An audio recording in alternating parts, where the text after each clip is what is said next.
Hey there, stampers and crafters. Do you love to wow people with your Christmas cards? Because today I'm going to show you how to do just that. This is the coolest card. Here it is with the lights on, and here it is kind of with the lights off. It's about as dark as I can get in a sunlit room. But it's illuminated with a tea light. Very, very cool. Our card even folds up to fit in a standard size envelope if you wanted, or if you put it together with the tea light, you could put it in a bubble wrap envelope. And that just slides in behind it, and it makes the most awesome cards. All right, let's get started. I'm starting with some Mossy Meadow, and this is just a half of an 8.5 by 11. Using the paper cutter here, this lighter blade is a scoring blade. I'm gonna score it at 2 3/4 and 5.5. And if you're new to my blog, thank you, be sure to subscribe. And know that you can get all of the information, measurements, and purchase all of these products simply by going to this URL, clicking in the link in the description below, or if you're on YouTube, you can click right on this video and it'll bring you all of this information. So now I have two scoring lines. One's going to fold our card in half, and the second makes our easel. It's like a little tent fold almost there. Now I'm going to punch using the 1 3/8 inch circle punch. I'm going to slide that in until it hits the guide, just about. Make sure it's centered and up as far as it will go, and just punch a circle out. And while we're punching circles, using the 2.5 inch circle, punch a circle from some vellum cardstock. For our wreath, we're going to be using an awesome new stamp set bundle from Stampin Up called Wondrous Wreath and the matching framelits. These are so cool. They're in the 2014 holiday catalog, and they are just made to go together. And this is what's known as a two-step stamping set, which means 2 or more of the pieces are made to stamp on top of each other to go together. I'm going to stamp it on some scratch paper that I just moved in here first. And then I'm going to stamp it again on a scrap of vanilla cardstock, making sure this guide, or as I like to call it, the little boy piece, as long as that guide is facing down, there'll be a similar guide on all the pieces, and everything will match up perfectly. So you'll see that's a shade lighter because we stamped off on the scratch paper first. And then we're going to go full on with this top layer wreath, which is going to give us some dimension. And again, making sure that guide or that or the little boy piece is facing down. So the leaves will line perfectly up. You can see right through these photopolymer stamps from Stampin' Up. They're awesome. And then lastly, I'm going to use these little berries and these little guys.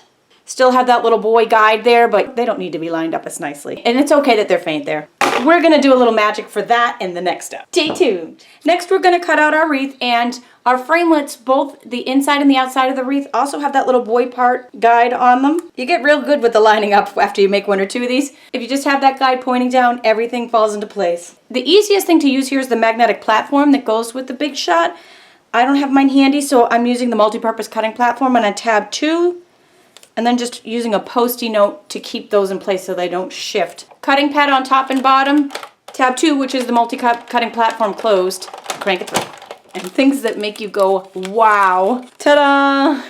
It's that easy. It's so awesome. While we have the Big Shot and these wonderful wreath framelit dies, I'm going to take the word joy that comes in that die set as well, and some Stampin' Up glimmer paper, same exact, layer those between 2 cutting pads and crank it through. The glimmer paper is thick enough that it doesn't need a layer of wax paper. It kind of comes out on its own. It doesn't get stuck. And if any of these little pieces get stuck in there, the paper, just use the paper piercer to poke them out. Joy to the world. While the Big Shot's still out, one more quick thing we're going to do is use the Stylish Stripes impression folder to put some stripes and a little bit of texture on the front of our card. Layer that between 2 cutting pads, put it on tab 1 of the multi-purpose cutting platform, and crank it through. That gives the front of our card a little bit of texture. Next, we'll attach our vellum to the back of the wreath cutout. I'm using snail. You can also use the mini glue dots. And I'm layering some very vanilla on the bottom of our easel card with snail. I'm attaching the joy with the liquid glue. We're going to use the fine tip end and just put a couple of little dots.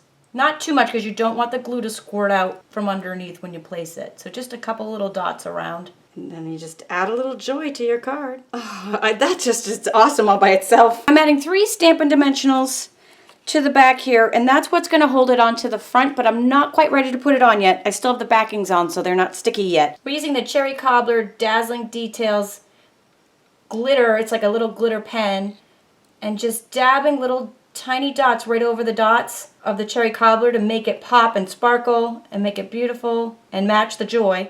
This part does take a little while to dry, so if you did these in a bulk, I would do this ahead of time and let it dry overnight. Since I'm doing this in a 5-minute video, I pre-attach these Stampin' Dimensionals because I'm going to put it on wet and I don't want to mess it up. Now I'm peeling off the backings. And like I said, because I'm working with a wet one, which I would not recommend when you do your own, I am being very careful when I attach it. And our final touch is adding a little bow.